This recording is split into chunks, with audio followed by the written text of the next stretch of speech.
Okay, I'm going to get going. Hello, hi. Thank you for coming to my talk. The grammar is incidental. My name is Helen Hickey and I work at Goldsmiths and I am an EAP lecturer and International Foundation Certificate Programme Coordinator. Just so you know, there will be a point at which I'm going to ask you a question. You see I'm deflecting the Q&A already. I'm going to ask you questions to discuss about your institution and your situation. A lot of what I'm going to say, you're probably going, yeah, I know this, I've done this, I've been there. So mine's a little bit of a kind of a personal history as to how, as a teacher and lecturer, I've come to this point where the grammar is incidental. And like I say, you may have a similar experience to mine or a completely different one. So previously, I've worked at London Metropolitan University, University of the Arts London, and language schools in the UK and Italy. I apologise to anybody who's here from any of these institutions because I will be talking about them. So why have I chosen this topic? So the focus in my teaching has changed. I'm sure many of us started in language schools where we had good old headway, good old English file, and grammar was a fundamental part of our teaching. And as I've gone through my teaching career, the grammar is no longer a core part of my teaching. In fact, I can pretty much say I don't do it very much at all. So the grammar for me is now becoming incidental. So different time, different place, different focus. As I say, I started my career teaching English as a foreign language in private language schools, very much course book driven. The grammar was a core part of many, if not all, of my lessons. We had that standard, here is the presentation of the grammar, now let's practice it, and I tell you what, have a free go at it, but you're only looking at that grammar point. Now we're going to do a reading, and hey, guess what, that grammar point's there again. And now you're going to discuss, and we're going to discuss that same grammar point using language, using that grammar point. And I felt that I was doing that lesson after lesson after lesson. I can see people nodding, knowing that we've been there. So my first foray into teaching EAP was at London Metropolitan University. And I started on their pre-sessional course, where grammar was periodically dropped into the materials. There was no systematic teaching of grammar, which is what I was used to, coming from an EFL background, and it all felt very decontextualised. There was a lot of use of meta-language, and when I say this, it was language to describe the grammar we were talking about, but I had no linguistic students. And I think the one that sticks in my memory was teaching them anaphoric and cataphoric references, which was pretty catastrophic, because I had had a sea of faces in front of me going, a what? A where? A why? A how? And I'm going, I don't know. This was 3 weeks into my EAP teaching career. And I'm going, I don't know. Forwards, backwards. I don't know. What are we doing? And they're like, well, why didn't you just say forwards and backwards? And I was like, oh, yeah, of course. I'm using this terminology that's been plopped into my materials. And it doesn't mean anything really very much to me at this precise moment in my career. And it certainly didn't mean anything to them. We had a grammar test at the end of each unit, and I know there's been a couple of talks about this idea of teaching to test. This was pretty much what was going on at London Met. They needed to pass that unit's grammar in order to be able to progress to the next unit. So we weren't teaching the grammar, but we were testing the grammar as such, or we were kind of periodically dropping the grammar in at random moments, and then we were testing it. But were the students actually learning anything? I'm not sure. I also worked on their foundation programme. And here the grammar was systematically programmed into the syllabus. We were back to the presentation, practice, production idea. We could have been teaching from English file. We could have been teaching from headway. But what we were doing was contextualising it within a subject area, rather than just throwing it out disconnected to a subject. I then moved to University of the Arts London, where I worked on their commercial programme, which became English Language and Arts. So it functioned like a private language school within the university. Students could come and do 2 weeks if they wanted to, and guess what? there was the return to the course book. We were back. We were back with Language Leader this time because it had an art and design element to it. So we were trying to tap in a little bit into the fact that these students potentially could go on to the university. University of the Arts, as the name suggested, is very much arts focused. Again, we have more of the PPP approach to grammar. Here we are, we're doing this grammar point today, we're going to talk about it tomorrow, we're going to revise it at the end of the week. The students are going to go away and probably still don't know what to do with that grammar point in the real world. Again, we had this checklist to enable students to pass the monthly test, and I say pass because most of them just went up anyway. Moving on up a level, what did we encounter? More course books, higher level, same system. I'm sure we've all been in the situation where you find that the students can work that grammar in isolation. You give them the gap fill, you give them the sentence transformation, and looking at one singular isolated grammar point in that isolated moment, they can do it. And they can do it in a test situation maybe and move on up. So this is what I was finding, that in isolation the students could do the grammar.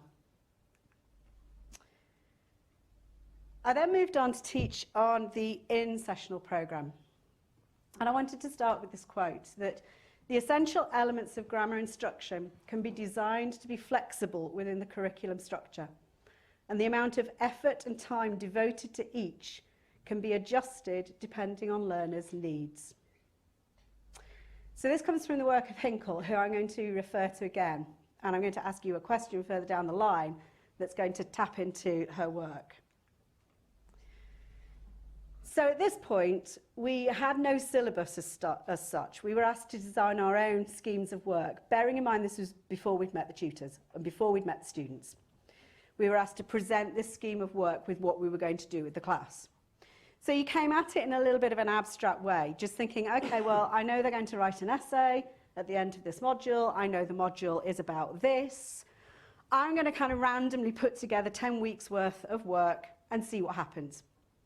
Fortunately, because it was a scheme of work and not a fixed syllabus or anything that we had to do, we could change it as we went along when we met the students. But at least we went in and started off with, this is what we're going to do. So I was getting to the point where it was the when, where and how of grammar was needed in academic circumstances. I no longer had the support of a course book, but I was better and further along in my actual teaching in EAP. So I was starting to get used to this fact that the grammar didn't need to be presented as a structure and then practiced, and then it was all okay. We were going to do the end of monthly test and the students would move up a level. So the incidental was starting to become more prevalent in my teaching. The core of grammar was starting to dissipate. I then taught on the University of the Arts Pre-Sessional. We want grammar and we want it now. If you ask your students, very often what they think they need is grammar. I can see people nodding again. You take in a set of questions about their needs, and they kind of tick these boxes, and then they still come 2 weeks later, they come into my office and go, Helen, we're not doing any grammar. And you're like, okay, well, why do you want this grammar? Because I can't do anything without the grammar. And I was like, okay, well, certain things you can't do without the grammar. Are you sure you can't do anything without the grammar? No, I need the grammar. And they had almost a stamp in their foot going, we want grammar and we want it now. And I was a bit at a loss of what to do, because there's always the element of satisfying what the student thinks they need versus perhaps what we feel they need. The materials that we were using at that time were fairly content-focused. The grammar was incidental, as in randomly dropped in here and there as the course progressed. So again, it was neither systematic nor perhaps useful. It was just kind of dropped in every so often. So one of the first things we did was rewriting of the materials to take away so much of the focus on content, because the students felt that they still needed a bit of structure with learning some of the grammar. There was a further rewrite of the materials that was driven to a certain extent by research by myself and a colleague into the type of language used in art and design. And I think that's crucial. I don't think you can just teach grammar. I think you need to look at where you're going with that grammar and other things in the future. So it's becoming more contextualized in terms of an art and design focus and the type of language used in that scenario. We introduced grammar booklets. So these were not part of the main course book that had been designed by the pre-sessional team, but were a series of workbooks that worked with each unit. So the grammar was taken out of the main focus and brought in as something you could use as and when you felt you needed it and your students needed it. There was a revision of the grammar booklets in which we started to use authentic examples taken from previous student essays and previous students' work. Obviously, we had permission to do all of this. My colleague and I were doing a lot of research on corpus at this point. And a lot of our corpus research was actually based around the lexis as opposed to the grammar structures being used.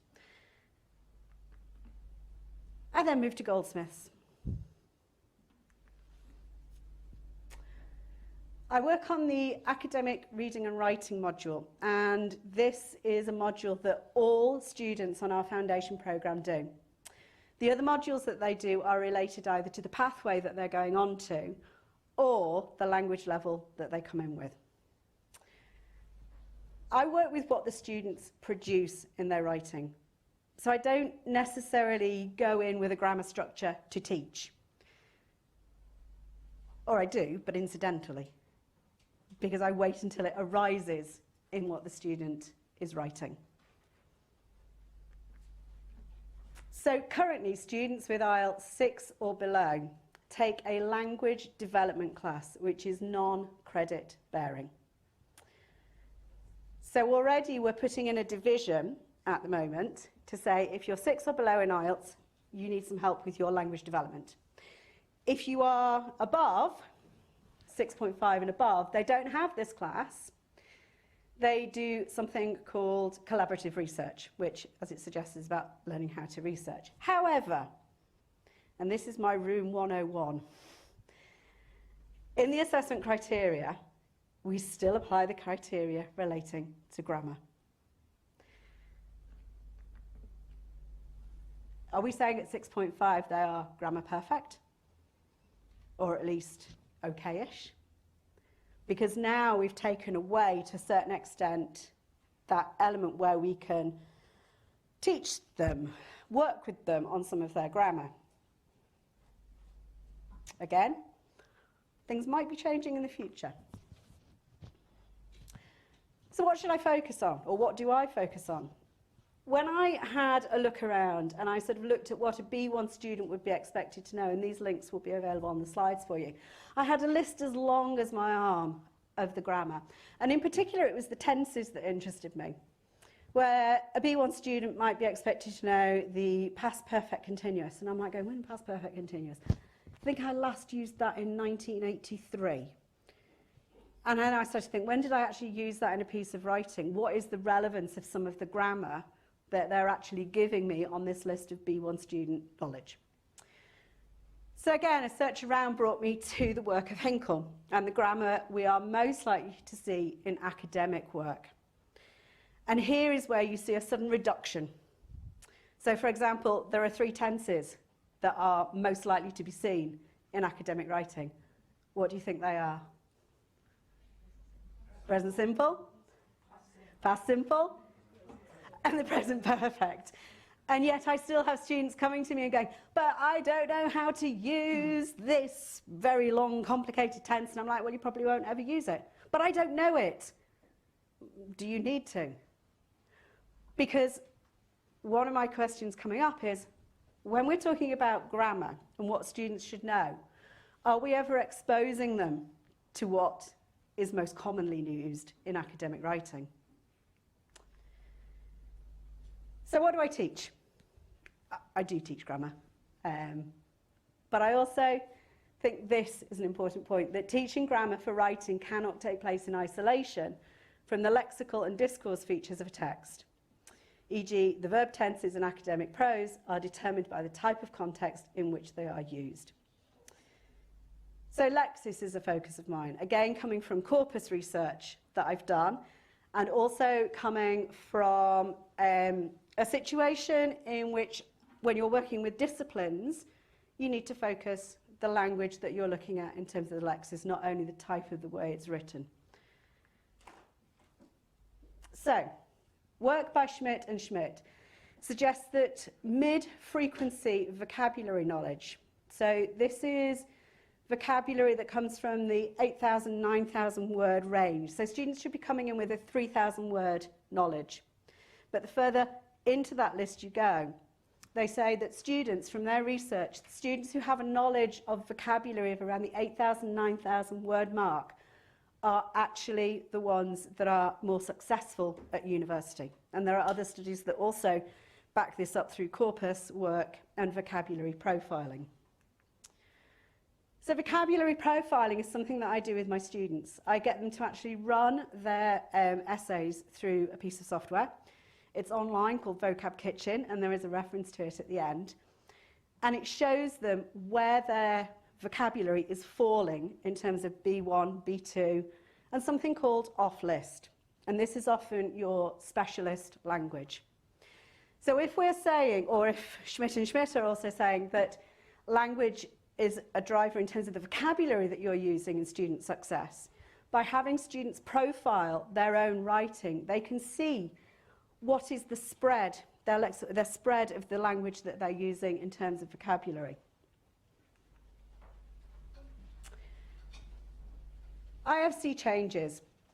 This is something that I am thinking and considering doing in the coming year. It's implementing a change in the language development class on the IFC so that all students do it, not just those that are 6 and below, but rebrand it as part of the writing module and the writing class. So it takes on more of a workshop approach. The EAP classroom is a busy place. I only see these students for writing for 1.5 hours a week for 20 weeks of the year. It's busy. I've got to divide my time between academic literacies, between essay structure, between trying to get a little bit of grammar in there that's going to be useful for them. So if I can add to that time by giving them another class, but all students are doing it, I'm not excluding those who are 6.5 and above, then is that a time to be able to take their work, look at it in a little bit more detail, look at the errors that they are making and work with what they are producing, rather than me producing something artificially that looks like Murphy, essentially, and working with their work.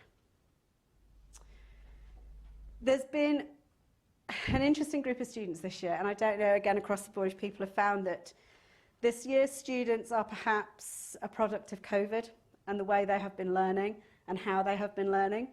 But the students I have this year, there is a massive disconnect between what I do in the writing class and what my colleague does in the language development class, despite the fact that every week we're going, so when you do something for Helen, and I go, when you do something for Tim, and we are constantly referencing each other that these classes fit together, the students are not fitting them together.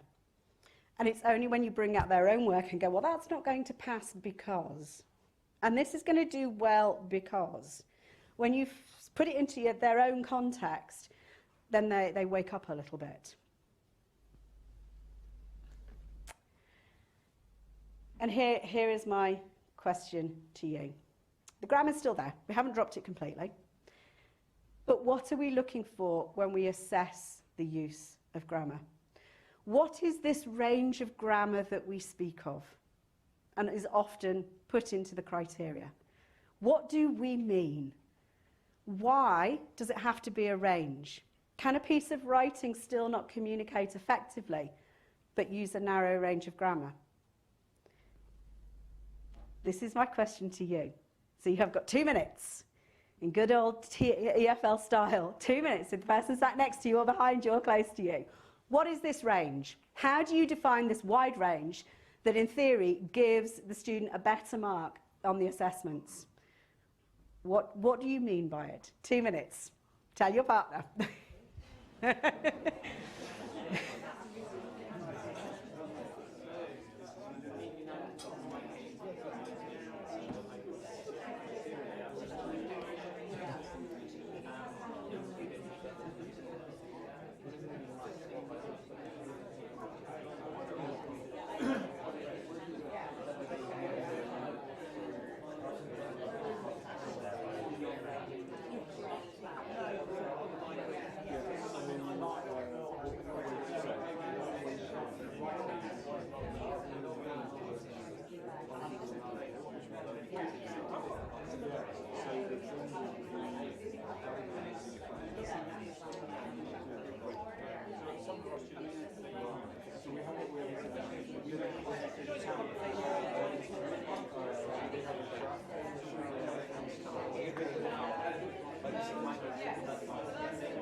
Okay, can I stop you there? Much as I hate to stop you.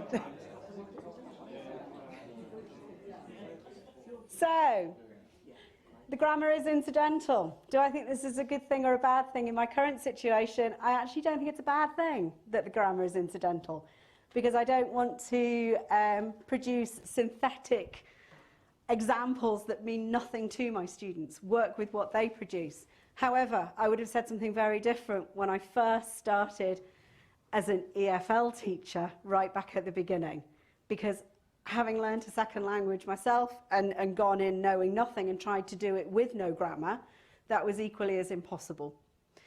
Thank you for listening. And does anybody have any questions or feedback from the discussion that you've just been having about the situation when we assess grammar? Yes. So we were talking a bit about potential differences in terms of levels of proficiency. Would you say that incidental teaching of grammar is more suitable for higher levels, but the lower levels need still a bit of that gym style exercising in a safe space, repeating before they are ready to? Yeah, I mean, so as I say, our groups are split into sort of higher and lower level, with 6.5 being the defining mark, and I get the lower levels, who I love to bits. But it does mean that I'm compromised slightly, where I have to perhaps go back and teach grammar in that more practice presentation way when I'm trying to get them to be able to write an essay. So I'm kind of tugged both ways. And sometimes I talk to my colleague and I go, "You're so lucky. You don't have to do that." But obviously the students need it, and I can't deny them that need if it's there. But what I'm trying to do more with them is get them to write before we approach any kind of grammar, so that I can use what they are producing as my starting point. Because if I ask my students, they just go, "I want grammar." And I was like, "Well, what grammar do you want?" "Well, grammar. And I was like, "No. do you want tenses? Do you want, what do you want? They can't define it. But at least if I see it written down, I've got a starting point to define it. Yeah, they want rules. And again, it's like I say, the EAP classroom is so busy that trying to find the space and time to fit in everything that I've got to do, that incidental just sometimes is the easiest way, working with what they've done. I just wanted to know if all your students have to write the same genre. Yes. They do. So again, I've had students this year, because the pathways that they're going on to, they include things like music, we've got design students, media students, and the design students, we've done a researched essay this term, and they come to me and they're going, well, I've never written an essay in my life because I'm a design student, and I'm not going to be writing one in the future. I'm going to be writing reports. Yeah. And I'm like, that's obviously going to influence the kind of grammar, the lexis, etc., that I'm trying to deal with at the moment. But at the moment, I'm gatekeeping. We're back to that word. I'm gatekeeping, because you've got to pass that essay before you can go on to your main course. That's probably a different talk, isn't it? Exactly. I mean, I can talk for hours, but yeah. Any other questions or any other thoughts? Yes. So thank you for your presentation. I agree with a lot of what you said. But for example, that point you said, you don't really all the 12 tenses that you've been taught, you just need 3. For me, that is actually what can become systematic rather than incidental. So for me, I have grammar sessions in my syllabus, because then I can address these points before the students Yeah. tell me, oh, I want to know tenses. So I tell them, forget that, you need 3, Yeah. maybe 4. If you're not sure, just use present simple, and 90% of the time will be right. Yeah. Because I address it at the beginning, then we can actually focus on what they need rather than them thinking they need something they don't really need. Do your students believe you? The only reason I ask is because sometimes I get this disbelief that, even though I can show them, I get this disbelief that, what do you mean I don't need the 12 other? I think I inspire a certain, Yeah. like, yeah, I know what I mean. But another point that I would like to mention, and again it goes back to when you asked us about the range, and I also work a lot with student writing, so they write something and then I tell them, okay, you need to focus on this grammatical area or this one. But when I do that, I'm just being corrective, so I'm just telling them you need to work on your subject-verb agreement. But I never tell them, actually, you underuse complex noun phrases. Mm. And this is why I do grammar systematically, because that allows me to address those areas which they don't use and they need to be using, because that is what academic writing looks like. Mm-hmm. And that's where they need to get to improve their writing. So for me, that is increasing the range to make it look like proper academic writing that has complex structures. What I'm hoping is when we actually get this second class that every student will do, not just at the moment the lower level ones, they'll complement each other better, because at the moment, like I say, we kind of got some students are doing it, some students aren't doing it, and those that are 6.5 and above aren't necessarily using the range either, so they probably equally as much need the class. But again, it's as we all know, there's just so much to get through in such a short amount of time that it working out what I'm going to do and when, I think, just having that extra hour for us might make a massive difference as to how we can fit it all in. I think there was a question, yeah. I was curious as to, you mentioned range, I'm curious as to, your journey as regards accuracy as well. Yeah, I mean... I find I give, when I'm giving written feedback, I give less attention to sort of communicatively less problematic errors than I did at the start. Absolutely. It's like, if you've communicated to me, your argument is there in your essay, and you've made some grammar mistakes, but I'm not, your argument is still there, then I don't tend to comment on it anymore. And also because it's sort of,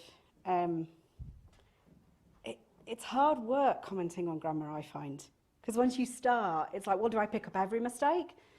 Do I just mention one? Do I just go, have a look at articles? I also choose my battles in some way. Well, and it gives perhaps the scope to expand the range where it needs to be expanded. Exactly.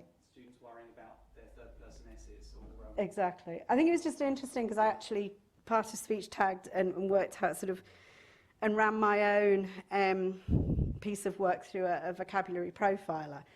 And sort of when I tagged it all up and run it through a profiler, I mean, I know the essay scored well, and it was actually the richness of the vocabulary. If I looked at the grammar that I'd used, it was pretty simple. Like you say, most people, you know, use the present simple and you're almost 90% guaranteed to get there. And I think it was just interesting when I looked at my own essay and did that whole practice of looking at how I'd written it. What am I trying to teach my students? Why am I trying to teach them? Certainly at foundation level. I mean, it might be a different ball game when we get to masters, but certainly at the level I'm teaching at. I think there were 2 more questions over here. I don't know how much time we've got. Yeah? We've got about 9 minutes. Oh, fine. I think there was a question up here, person I'll come to. I just had a bigger, I mean, there's a couple big questions that come to mind, and so much of this is contextual, because I don't know the UK model at all. Okay. I don't know the level at which we're all teaching. I don't know, I mean, this must span a huge range. And I'm teaching credited, I get the benefit of teaching credited courses at the university level. So this is, I guess, what do we call that? Not pre-sessional, they're already in. Yeah. And then I also teach, this has nothing to do with our conference, but I teach in the writing department. And maybe there's other people who've done the same.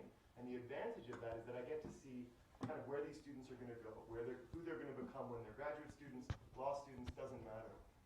And what I find interesting is that we were sort of discussing about how much of this is grammar, how much of this is vocabulary.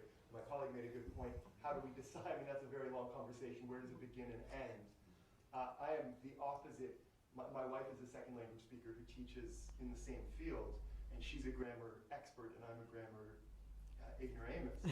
But I find it's true. But what I find is when I'm fixing people's writing, or when I'm helping them with their writing, it so rarely gets into the grammar. It's just speaking to your point, I think, that you said it so well, there's so much that we have to do in the classroom.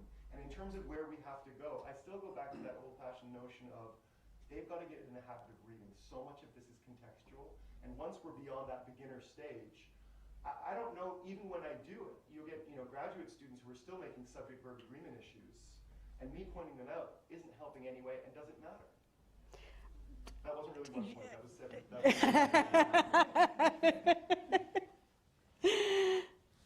Yes. Yeah, I was sort of going to say the same thing, Yeah. which was, I think it was about levels. So you were talking about putting your own essay through, but presumably that was you writing at level 7 or above, Yeah. where even if you just take away the language, if you're looking at the sort of thinking skills that are required, you need to show more complex ideas. So your language is going to need to be more complex. And if we're preparing students, or if we're talking about working with sort of students getting ready to write at level 4 or level 5, I mean, I know it comes up again and again, but we need to stop comparing it against published texts where there might be high levels of absolutely. non-fiction, because Yeah. actually that's not what happens in good, Exactly. good level 4 texts or good level 5 texts, I think. But I've also found that anybody who's sort of been published will know that you send off your piece of work that you want published, and the backwardsing and forwardsing over, could you just put a comma there? Could you mind just changing that word too? And then the sudden realisation that, well, if I just change that word too and put that comma there, what you've actually done is totally destroy my argument. I've had that happen to me, and it was a bit of a battle.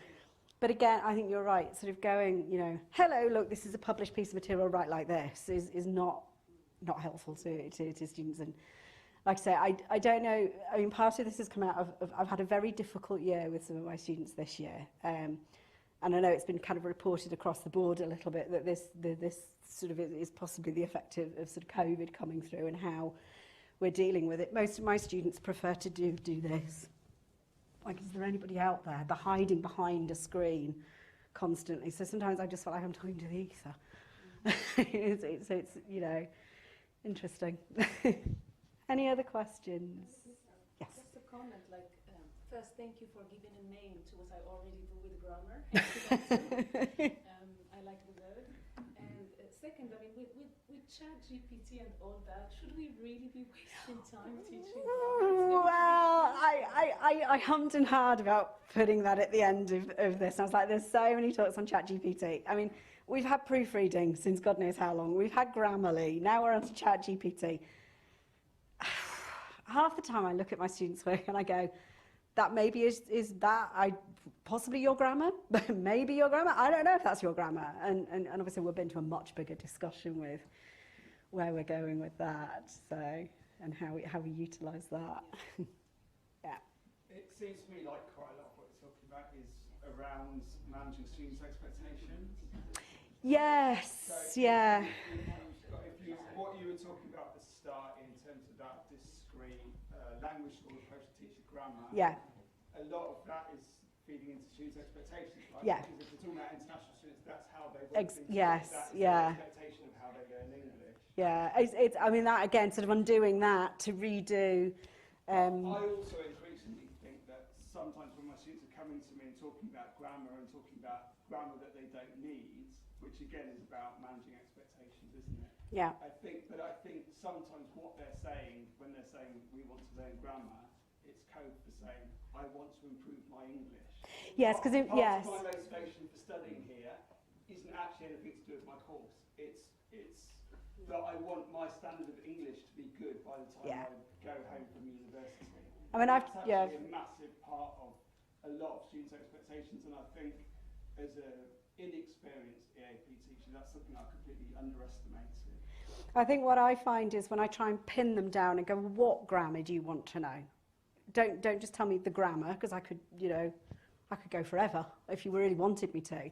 It's very interesting if you try and pin them down on, well, what exactly is it that you want to know about the grammar? And often it does turn out to be something more, But often turns out to be the vocabulary. Right, so that's not a very informative discussion. A bit of probing, sometimes I can get there, and often what it actually turns out to be is the vocabulary.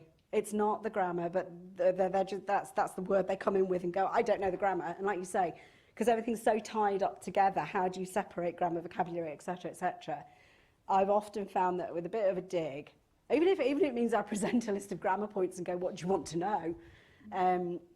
Which might not be the most effective way of doing it, but I think it sort of, if I can push the student a bit more to try and articulate, don't always get there, but often what I found, it actually comes down to what they mean is they want the vocabulary to work with. I think even more than that, they want to be able to articulate complex ideas in a really succinct manner, and whatever it means to be able to do that, that's what they want. And I think, again, I sort of find they want to express it too quickly. As in, they don't want the process to get there, which, you know, I'm sure we all know is that's the bit we're trying to get them towards. But yeah. I think they're afraid. I monitor the inbox from all new students who want any kind of language support or any, to say. I think students who are coming to study at a UK HEI for the first time, and they've been in this kind of grammar mill language thing, they think that they need more. And in the first 4 weeks, there's always emails. I need help with my grammar, and I find if you offer them because what we used to do was offer them big long courses, and they would always drop off the courses. Once they've acclimatised and they've submitted some work and they've realised their grammar is fine, all that fear goes. But it's that they've been in that grammar mill for so long, and actually if you just offer them something, a consultation will have a look at your work, will give you some pointers. As soon as they're in the course and they're going, all of that fear drops off. But it's the fear that that's what they've been told good English is their whole life. And they're holding on to it, and before they kind of submit their first piece of work, they're terrified, and then they go through that process of submitting a work summatively, and they get some feedback, and they realise it's not the be-all and end-all, and they kind of forget about grammar. I think that's my kind of experience of it. I mean, yeah. It's not just international students. L1 students, the first thing they say when they come into the Writing Centre is, I need help with my grammar. Yeah. And it's never the case. Yeah. It's never the case. And I think also, I've got to stop in a minute. I'm just going to say, I think also I've had tutors who have sent students to me for tutorials going, sort their grammar out. Yeah. And of course, you read it and you go, actually, the grammar's not a problem at all. So, thank you very much.